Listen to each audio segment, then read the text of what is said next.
되면서도 오히려 마음이 완강하여져서 이스라엘 백성을 출애굽시키지 않았습니다. 바로는 이스라엘 백성의 노예 생활이 자신의 통치력과 애굽의 국력 아래에 있어 출애굽도 자신의 의지에 달려 있다라고 생각을 한 것입니다. 출애굽은 바로의 의지가 아니라 하나님의 계획입니다. 바로의 의지에 따라서 이스라엘이 출애굽할 수 있는 것, 또 혹은 할 수 없는 것이 아닙니다.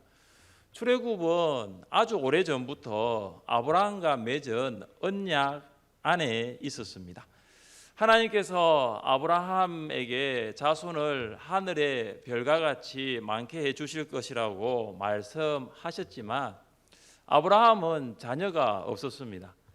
하나님의 말씀은 항상 신실합니다. 그러나 하늘의 별과 같이 많게 해 주실 것이라는 말씀은 아브라함의 현실과는 맞지 않는 것처럼 보였습니다.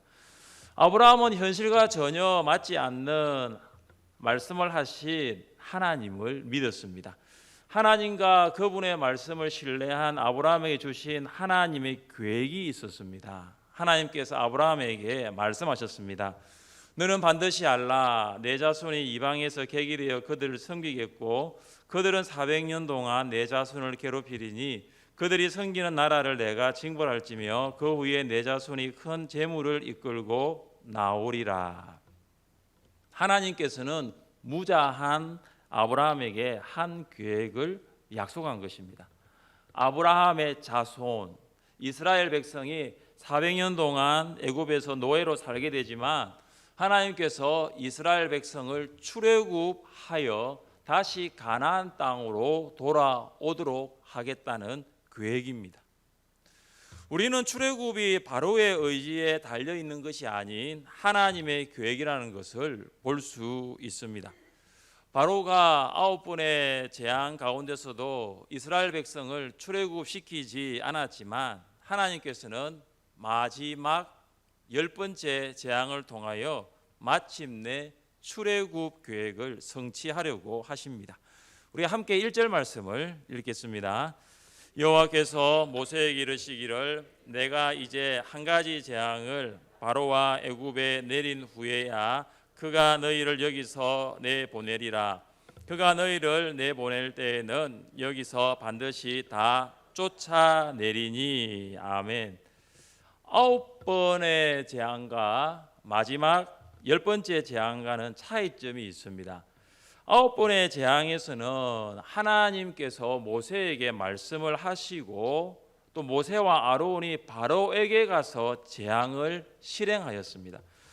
모세가 지팡이로 나일강을 치니 피로 변하고 아론이 지팡이로 티끌을 치니 이가 되었습니다. 모세가 재를 날리니 그 재가 티끌이 되어 악성종기가 생기고 하늘을 향해 손을 내미니 흑암이 애굽 땅에 가득했습니다. 그러나 10번째 재앙은 하나님께서 직접 행하시겠다고 하십니다. 내가 이제 한 가지 재앙을 바로와 애굽에 내린 후에야. 하나님께서 직접 행하시면 막을 사람이 없습니다. 하나님께서 하시는 일을 막을 수 있는 피조물이 과연 있겠습니까? 하나님께서 직접 행하시며 협상을 벌일 수 있는 시간도 없습니다. 지금까지 재앙들을 보면 모세가 바로에게 재앙을 예고할 때에 바로는 마치 협상 테이블에 앉아서 조건을 제시하였습니다. 협상의 주체가 사람 대 사람, 모세와 바로였던 것입니다. 바로가 모세에게 장정만 가서 하나님께 예배하도록 하겠다. 혹은 가축들은 애굽에 두고 남녀노소가 가서 하나님께 예배하도록 하겠다라는 조건을 제시하였습니다. 그런데 10번째 재앙에서는 바로는 조건을 제시할 수가 없습니다. 하나님께서는 아무 조건이 없을 것이라고 선포하시기 때문입니다. 마지막 10번째 재앙이 내리면 바로가 이스라엘 백성을 내보내는 정도가 아니라 쫓아낼 것이라고 합니다. 바로가 말로만 애굽에서 나가주세요 정도가 아니라 마치 이스라엘 백성들의 등을 떠밀면서 제발 좀 나가달라고 재촉할 것입니다. 빨리, 가능한 빨리 애굽에서 떠나도록 밀쳐내는 것입니다. 이것은 10번째 재앙을 통한 출애굽이 그만큼 확실하다는 것을 말합니다. 이스라엘 백성은 430년 동안 바로 아래에서 노예로 고된 노동을 하면서 하루하루를 고통 가운데서 살았습니다. 바로는 이스라엘 백성을 아주 가혹하게 학대하고 압제하였습니다. 백성 안에 있는 고통과 괴로움은 위를 향해 올라가는 연기와 같이 하나님을 향한 절규와 부르짖음이 되었습니다. 그러나 이제는 더 이상 고통과 괴로움을 당하지 않아도 됩니다. 바로와 애굽 사람들로부터 학대와 압제를 받을 필요가 없습니다. 왜냐하면 하나님께서 직접 마지막 재앙, 10번째 재앙을 행하실 것이기 때문입니다. 사랑하는 성도 여러분, 성도가 당하는 고통에는 시작과 끝이 있다는 것을 아십니까? 때로는 그 고통이 끝이 없는 것처럼 보일지라도 고통의 끝은 반드시 있습니다. 베스트셀러 지선아 사랑해의 저자 이지선 자매가 이런 말을 했습니다. 인생은 동굴이 아니라 터널입니다. 이지선 자매는 끝이 없는 동굴로 다가왔던 인생이 끝이 있는 터널이었다라는 것을 경험적으로 고백하였습니다. 이지선 자매가 대학 졸업반이었을 때 신호 대기 중이었는데 음주 운전자에 의해서 육중 추돌 사고가 있었습니다. 자연적으로는 도저히 회복할 수 없는 3도 화상을 입었습니다. 이지선 자매가 3도 화상의 고통을 이렇게 표현했습니다. 죽는 것과 다름없는 시간이었고 여기서 미쳐버렸으면 좋겠다. 이지선 자매는 일본에 건너가 피부 이식 수술을 한 뒤 회복 중인 병실에서 창문을 통해 하늘을 보았는데 그때 하늘에 십자가가 보였다고 합니다. 하나님께서 하늘의 십자가를 통하여 이지선 자매에게 이런 말을 하였다고 합니다. 지선아, 내가 느꼈던 공포와 두려움, 치욕을 내가 다 알고 있어. 십자가 안에 세상의 모든 고통을 이기는 위로가 있어. 이후 이지선 자매는 미국으로 건너가서 공부를 하고 귀국하여 한동대 교수로 임용되어 새로운 인생을 살아가고 있습니다. 제가 이지선 자매의 인생을 통하여 얻을 수 있는 교훈, 여러분과 나누고 싶은 교훈이 이것입니다. 인생은 들어가면 들어갈수록 캄캄해지는 동굴이 아니라 그 끝에서 빛이 나오는 것을 경험하는 터널이라는 것입니다. 사랑하는 성도 여러분, 430년 동안 애굽에서 노예 생활을 한 이스라엘 백성들의 인생은 동굴처럼 보였을지라도 분명히 터널이었습니다. 그렇다면 70이고 강건하면 80인 우리의 인생도 그와 같지 않을까요? 우리의 인생도 꽉 막힌 동굴이 아니라 빛이 들어오는 터널 아닐까요? 인생은 끝이 없는 동굴이 아니라 반드시 끝이 있는 터널이라는 것을 기억할 수 있기를 바랍니다. 조금 더 인내하고 조금 더 기도하면 터널 끝에서 빛이 나오는 것을 보게 될 것입니다. 오늘 이 수요 성령 기도회가 그렇게 되면 참 좋겠습니다. 여러분, 막혀 있습니까? 닫혀 있습니까? 끝이 없어 보입니까? 터널 끝에서 비춰오는 빛을 보게 되는 시간이 될 수 있기를 주님의 이름으로 축복합니다. 이스라엘 백성에게 빛을 주었던 마지막 재앙, 10번째 재앙이 무엇이었습니까? 함께 5절과 6절을 읽겠습니다. 애굽 땅에 있는 모든 처음 난 것은 왕 위에 앉아 있는 바로의 장자로부터 맷돌 뒤에 있는 몸종의 장자와 모든 가축의 처음 난 것까지 죽으리니 애굽 온 땅에 전무후무한 큰 부르짖음이 있으리라. 아멘. 10번째 재앙은 장자의 죽음입니다. 장자는 가문을 계승하는 계승자입니다. 장자에게는 다른 형제들보다 많은 재산과 또 동시에 막중한 책임이 주어졌습니다. 근데 장자가 죽었다라는 것은 무슨 말입니까? 계승자가 죽었다는 거죠. 장자의 죽음은 한 가족과 한 가문의 전멸을 말합니다. 장자의 죽음은 가장 높은 지위에 앉아있는 애굽 바로로부터 가장 낮은 지위에서 맷돌을 돌리는 여종까지 영향을 받게 된 것입니다. 그런데 애굽 사람들뿐만 아니라 애굽의 모든 가축에 처음 난 것까지 죽게 됩니다. 하나님의 10번째 재앙, 장자의 죽음을 피할 수 있는 애굽에 처음 난 것들은 아무도 없는 것입니다. 하나님의 심판 앞에서 인간의 사회와 경제적인 지위가 무의미하다는 것입니다. 하나님이 심판하시면 권자에 앉아있는 바로도, 가장 낮은 곳에 처한 여종도 그들이 가지고 있는 사회적 지위가 큰 의미가 없습니다. 하나님이 심판하시면 인간이 소유하고 있는 것, 인간이 누리고 있는 경제적인 지위 또한 무의미합니다. 애굽에는 큰 곡성이 있을 것입니다. 애굽 사람들은 장자를 잃은 슬픔 가운데서 울부짖게 될 것입니다. 이 곡성은 단순히 장례식장에서 볼 수 있는 울음소리가 아니라 애굽의 모든 가정에서 동시에 부르짖는 전무후무한 큰 슬픔입니다. 사랑하는 성도 여러분, 애굽에는 전무후무한 큰 곡성이 있는 반면 이스라엘에는 어떨 것이라고 하나님은 말씀하고 있습니까? 7절입니다. 그러나 이스라엘 자손에게는 사람에게나 짐승에게나 개 한 마리도 그 혀를 움직이지 아니하리니 여호와께서 애굽 사람과 이스라엘 사이를 구별하는 줄을 너희가 알리라 하셨나니. 여러분, 동물 중에서 주위에 주변이 가장 민감하게 반응하는 동물이 무엇입니까? 7절에 나와 있습니다. 개입니다, 개.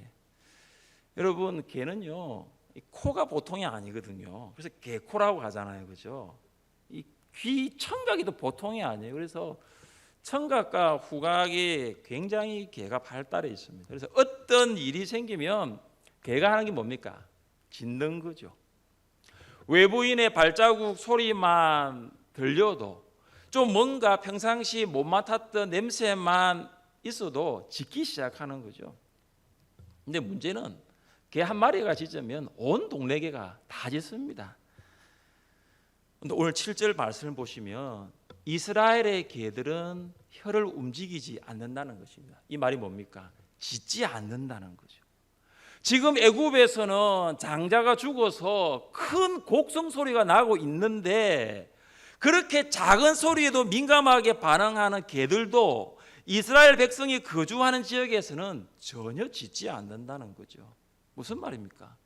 전무후무한 큰 곡성이 있는 애굽과는 반대로 이스라엘에는 평안이 있다라는 거죠. 애굽에는 장자의 죽음으로 큰 곡성이 진동하지만 이스라엘에는 하나님의 평안이 있습니다. 같은 시간이에요. 같은 밤이에요. 그러나 애굽과 이스라엘은 완전히 다른 밤입니다. 애굽 사람들은 어둠과 절망의 시간이 되고 이스라엘 사람에게는 평안과 휴식의 시간이 되는 것입니다. 애굽 사람들 사이에는 통곡이 넘쳐나고 있을 동안에 이스라엘 백성은 개 한 마리도 짖지 않을 만큼 평안한 시간을 보냅니다. 이 사실을 통해서 바로는 하나님께서 이스라엘을 구별하시고 이스라엘 백성을 보호하신다는 것을 이제 알게 될 것입니다. 애굽을 향한 철저한 절망의 심판과는 달리 하나님께서 이스라엘을 그 심판으로부터 완벽하게 보호하고 계시다는 것을 알게 될 것입니다. 이처럼 하나님께서는 세상 가운데 살아가고 있는 우리를 구별하여 평안으로 보호하신다고 약속하고 있습니다. 우리 함께 말씀을 읽어보겠습니다. 이것을 너희에게 이르는 것은 너희로 내 안에서 평안을 누리게 하려 함이라. 세상에서 너희가 환난을 당하나 담대하라. 내가 세상을 이겼노라. 아멘. 세상 사람들 코로나19로 인하여 정말로 힘들다고 아우성입니다. 경제적인 고통으로 도저히 살 수 없다고 아우성입니다. 그러나 하나님의 구별하심을 입은 우리는 예수 그리스도 안에서 평안을 누릴 수 있음을 믿으십니까? 평안은 세상 가운데 있는 것이 아니기 때문입니다. 평안은 예수 그리스도 안에 있습니다. 목회를 하면서 성도 안에 세상이 줄 수 없는 평안이 예수 그리스도 안에 있다는 것을 느낄 때가 종종 있습니다. 그 중에 하나가 연약한 성도들을 신방할 때입니다. 연약한 성도를 위해서 기도를 합니다. 병 낫기를 위하여 기도하고 하나님의 인도하심을 위해서 중보를 하는데 오히려 그 기도를 받는 성도님이 하나님의 평안함으로 이 병에서 고쳐 주실 것이라는 것을 확신하면서 이렇게 말합니다. 목사님, 하나님께서 고쳐 주실 것을 믿습니다. 이렇게 말하는 성도 안에는 세상이 줄 수 없는 평안이 있다는 거죠. 누구도 알 수 없는 하나님의 평안으로 이미 충만해져 있다는 것입니다. 사랑하는 성도 여러분, 세상이 아무리 고통 가운데 있어도 하나님께서 우리를 궁극적으로 평안으로 보호하시는 분이심을 기억할 수 있기를 바랍니다. 코로나19 바이러스 가운데서도 하나님의 평안이 여러분의 마음과 생각을 붙들 수 있기를 축복합니다. 마지막 재앙 10번째 장자의 죽음을 통하여 모세와 이스라엘 백성들 사이에는 특별한 변화들이 나타나게 됩니다. 모세의 변화가 무엇입니까? 8절 말씀을 함께 읽겠습니다. 왕의 이 모든 신하가 내게 내려와 내게 절하며 이르기를 너와 너를 따르는 온 백성은 나가라 한 후에야 내가 나가리라 하고 심히 노하여 바로에게서 나오니라. 이 말씀을 보면 모세는 바로에게 이렇게 말합니다. 당신들의 신하들이 내 앞에 와서 절하며 애굽에서 떠나 달라고 할 것입니다. 신하들로부터 존경과 간청을 받게 되었을 때에 내가 나갈 것입니다. 모세가 바로에게 이 말을 하니까 이 말을 하고 난 다음에 모세가 화를 내고 바로에게서 나옵니다. 여러분 이 8절 말씀을 잘 보시면 참 모세의 모습과는 참 맞지 않았다라는 생각들을 하게 됩니다. 왜냐하면 이전에 모세의 모습이 이렇지 않았기 때문입니다. 하나님께서 모세에게 출애굽이라는 사명을 주셨을 때 모세가 하나님께 아뢰었던 말을 기억하십니까? 오 주여 나는 본래 말을 잘하지 못하는 자니이다. 주께서 주의 종에게 명령하신 후에도 역시 그러하니 나는 입이 뻣뻣하고 혀가 둔한 자니이다. 그러니까 말을 잘하지 못한 사람이 모세였습니다. 입이 뻣뻣하고 혀가 둔하다고 말한 사람이 모세였습니다. 그러니까 할 수만 있으면 출애굽이라는 사명을 좀 피하고 싶었던 사람이 모세였습니다. 그런데 마지막 재앙에서 바로에게 하는 말을 한번 보십시오. 완전히 모세가 달라졌어요. 모세가 바로에게 화를 내는 모습도 오늘 8절에는 나와 있습니다. 이것은 무엇을 말합니까? 하나님께서 함께 하신다는 것을 이제 그가 더 확신하게 된 것입니다. 하나님께서 마지막 재앙을 통하여 반드시 이스라엘 백성을 출애굽하실 것이라는 그 확신에서 비롯된 담대함입니다. 당대 최고의 지도자인 바로 앞에서도 모세는 담대한 말과 행동을 할 수가 있었습니다. 9번의 재앙을 통해서 모세는 하나님께서 함께 하신다는 확신을 가졌고 마지막 이 재앙을 통해서 10번째 재앙을 통해서 완전히 담대해진 것입니다. 모세의 변화된 모습을 보면서 우리도 하나님께서 함께 하시는 것을 통해서 담대한 사람으로 변화될 수 있다는 확신을 가지게 됩니다. 사랑하는 성도 여러분, 이런 분 있지 않아요? 하나님께서 일하라고 일을 맡기셨는데 그 일을 버리고 도망하는 성격을 가진 성도들이 있습니다. 하나를 하는데도 끝까지 하지 못하는 성도들도 있습니다. 할 수 있으면 좀 피하고 싶고 하고 싶지 않은 마음을 가진 성도가 있어요. 그가 누구냐 하면 모세였거든요.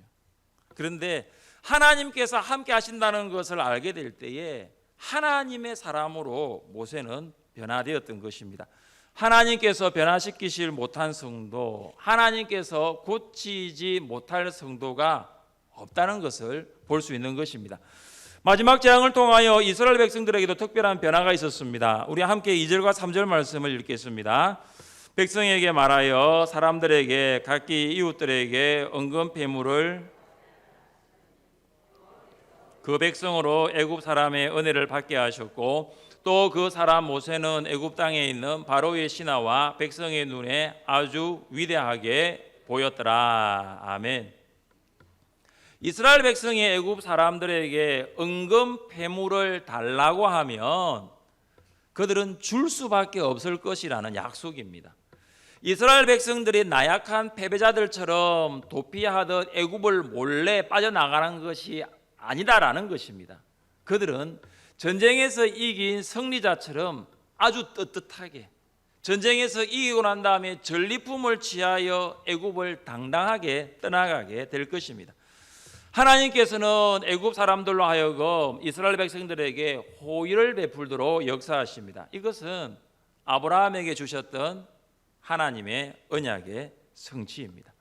하나님은 그 언약에 근거하여서 애굽의 노예 민족인 이스라엘 백성을 전쟁의 승리자가 되게 하신 것입니다. 이것은 마지막 재앙을 통해 나타난 하나님의 능력입니다. 사랑하는 성도 여러분, 우리의 모습이 세상 사람들 보기에 별 볼 일 없는 자처럼 또 연약한 자처럼 비춰질 수 있어도 하나님께서 우리를 바라보시는 모습은 완전히 다르다라는 것입니다. 하나님께서 우리와 함께 하시면 우리는 세상이 감당할 수 없는 사람이 될 것입니다. 성도는 모든 상황 속에서 임마누엘의 신앙으로 살아갑니다. 좋을 때뿐만 아니라 좋지 않을 때도 임마누엘입니다. 건강할 때뿐만 아니라 건강하지 않을 때도 임마누엘입니다. 성공할 때뿐만 아니라 실패할 때도 임마누엘입니다. 하나님께서 우리와 함께 하시면 비록 좋지 않은 것도 합력하여 선이 될 줄 믿습니다. 하나님께서 우리와 함께 하시면 건강하지 않은 것도 감사와 간정으로 바뀌게 될 것입니다. 하나님께서 우리와 함께 하시면 실패도 유익이 될 것입니다. 인디언들은 소년들의 용기를 훈련하는 독특한 방법을 사용하였습니다. 그들은 소년들에게 숲속에서 야생 동물들과 함께 밤을 지내게 만들면서 담력을 키웠다라고 합니다. 여러분, 밤에 야생 동물이 있는 그 숲속에서 혼자 있는 소년, 얼마나 두려움이 컸을까요? 그러나 날이 밝아오면서 소년은 그의 아버지가 아주 가까운 나무 뒤에서 화살을 당긴 채 지키고 있다라는 것을 보게 됩니다. 아들 몰래 아버지는 아들에게 위험이 닥치지 않기 위해서 밤새 화살을 당긴 채 아들을 지키고 있었던 것입니다. 하나님께서는 우리와 함께 하십니다. 아들을 위해 밤새 지키는 아버지가 아니라 우리와 늘 함께 하시는 하나님 아버지이십니다. 세상 끝날까지 우리와 함께 하십니다. 하나님께서는 우리 안에 함께 하십니다. 우리를 떠나지도 아니하시고 버리지도 아니하시는 임마누엘 하나님이십니다. 임마누엘의 신앙으로 변화된 삶을 살아갈 수 있기를 주님의 이름으로 축복합니다.